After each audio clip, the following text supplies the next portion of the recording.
তোমার কি লজ্জা করে না হে যুবক? তোমাকে ইহুদি খ্রিস্টানরা তাদের কাজ করে নিচ্ছে, তুমি একজন মুসলিম যুবক, মুসলিম হিসেবে তোমার দায়িত্ব কর্তব্য বলে তুমি ইহুদি নাসারাদের উদ্দেশ্য সফল করায় তাদেরকে সহায়তা করতেছো। আল্লাহ যখন হিসাব নেবে তখন কি হিসাব দিবে?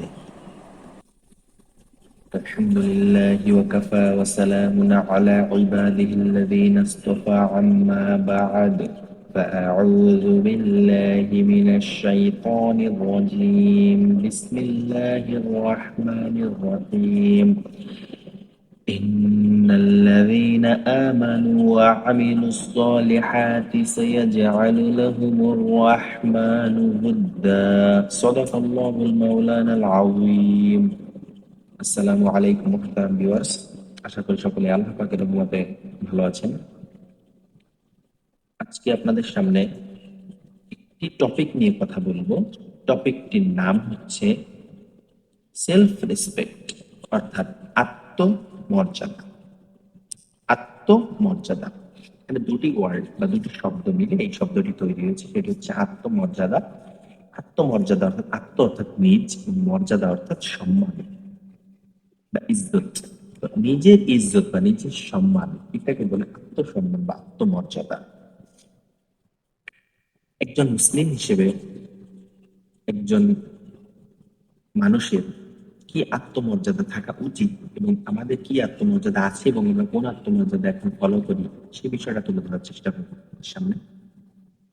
এর পরিপ্রেক্ষিতে কোরআনের একটি আয়াত আপনাদের সামনে আমি তেলাওয়াত করছি, সূরা মারিয়ামের 96 নম্বর আয়াত। সেখানে আল্লাহ পাক বলছেন, ইন্নাল্লাযীনা আমানু ওয়া আমিলুস সলিহাতি সায়াজআলু লাহুমুর রহমানু উদ্দা।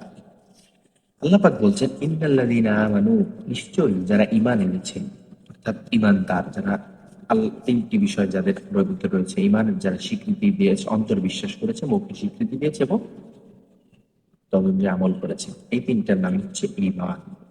ঈমান এনেছে, এটা হচ্ছে ইন্নাল্লাযীনা আমানু। আল্লাহ তাদের ডাক দিয়েছেন ইন্নাল্লাযীনা আমানু, নিশ্চয়ই যারা ঈমান এনেছে। ইন্নাল্লাযীনা আমানু ওয়া আমিলুস সলিহাত, অর্থাৎ আল্লাহ পাক ডাক দিয়ে বলতেছেন নিশ্চয়ই যারা সৎকর্ম করে।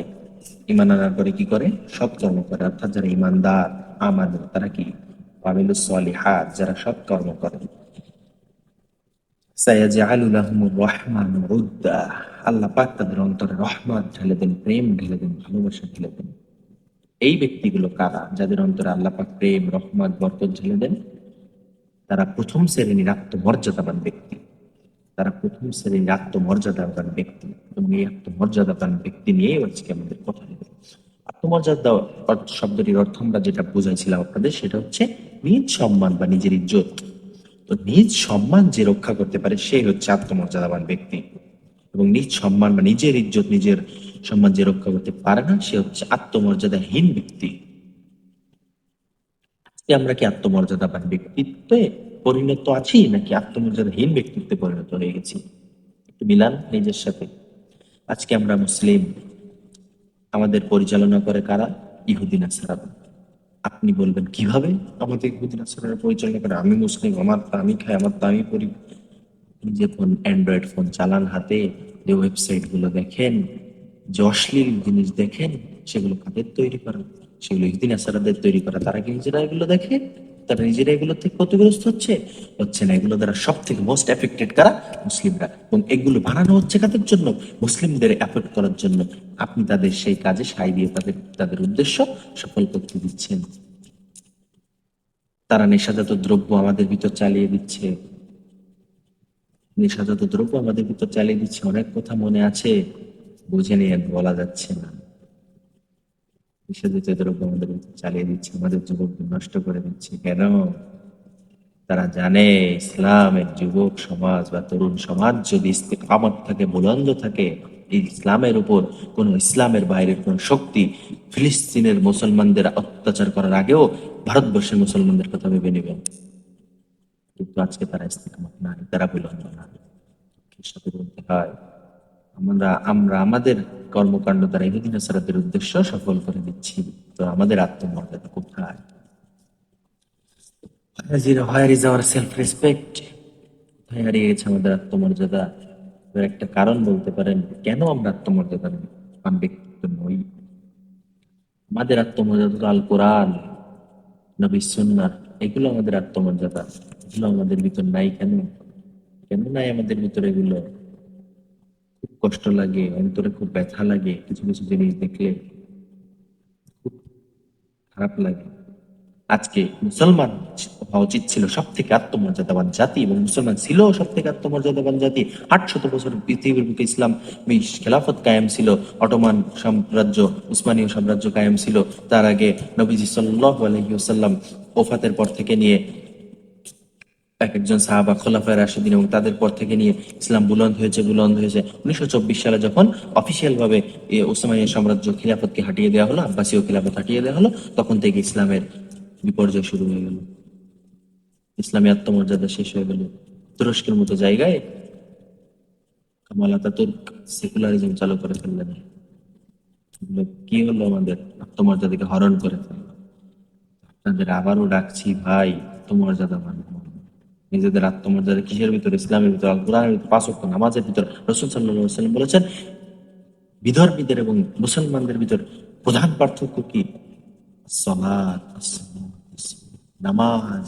ইয়া আমার উম্মত, নামাজ। রাসূল সাল্লাল্লাহু আলাইহি ওয়াসাল্লাম মৃত্যুবরণ করতেছেন, একটা মানুষ মৃত্যু সজ্জা থাকলে কতটা ব্যথা উপলব্ধি করে। আপনার এখানে টিপলে ব্যথা লাগে, ওখানে টিপলে ব্যথা লাগে, চড় মারলে ব্যথা লাগে, নাক টিপলে ব্যথা লাগে। সর্বোচ্চ ব্যথা একটা মানুষ উপলব্ধি করে যখন সে মৃত্যুবরণ করে। তো এই ব্যথার সময় নবীজি সাল্লাল্লাহু আলাইহি ওয়াসাল্লাম শেষ ওসিয়ত, আমার উম্মত আসসালাত আসসালাত, নামাজ ছেড়ে না তুমি।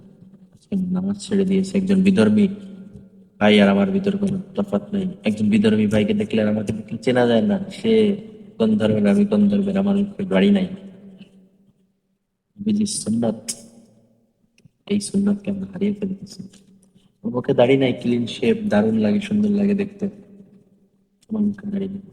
একজন ইহুদি, খ্রিস্টান, নাসারা, তাদের মুখেও দাড়ি নেই। তফাৎ কোথায়?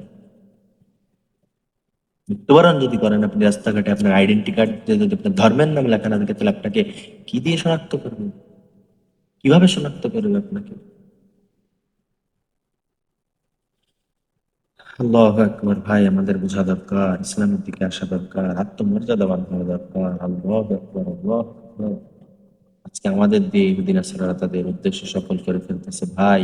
তাদের আত্মমর্যাদা তাদের জায়গায় ঠিকই রয়েছে, আমাদের আল কোরআন এবং আল সুন্নাহ এর প্রতি আমরা ইস্তেকমাত নাই, এর প্রতি আমাদের ডাক নাই।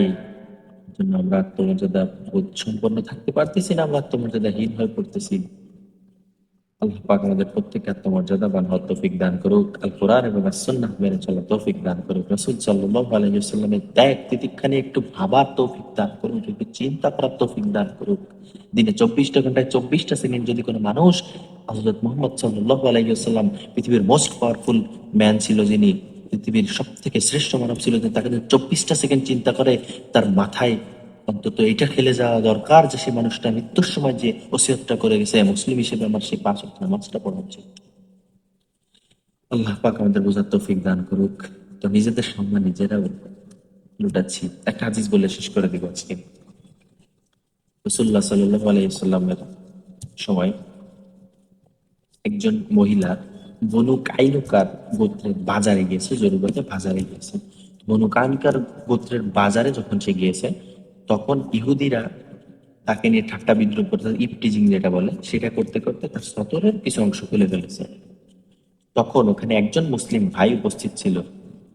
উনি তর খাপ থেকে তলোয়ার বের করে ওই ইহুদির গর্দান নামিয়ে দিয়েছে, এবং সকল, মানে অনেক ইহুদি ছিল, সকল ইহুদিরা মিলে ওই মুসলিম ভাইকে শহীদ করে ফেলেছে।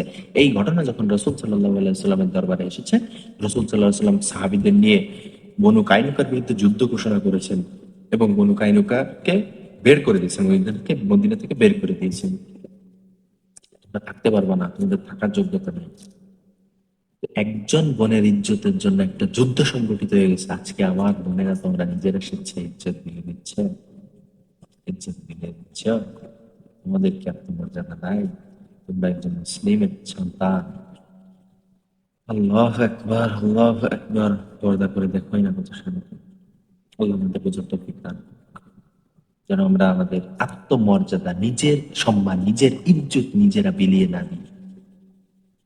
না মুসলিম পুরুষরা, না মুসলিম নারীরা। না মুসলিম পুরুষরা সুন্নাত থেকে বিমুখ হয়ে ক্লিন শেভ নামাজ কালাম ছাড়া এইসব কাজের সাথে যুক্ত হয়ে যেন আত্মমর্যাদা, নিজেদের ইজ্জত সম্মান বিলিয়ে না দিই, এবং বোনেরা তারা যেন পর্দার ছেড়ে দিয়ে নিজেদের আত্মমর্যাদা সম্মান ইজ্জত বিলিয়ে দেন না। এটা খুব দামি সম্পদ, আত্মমর্যাদা।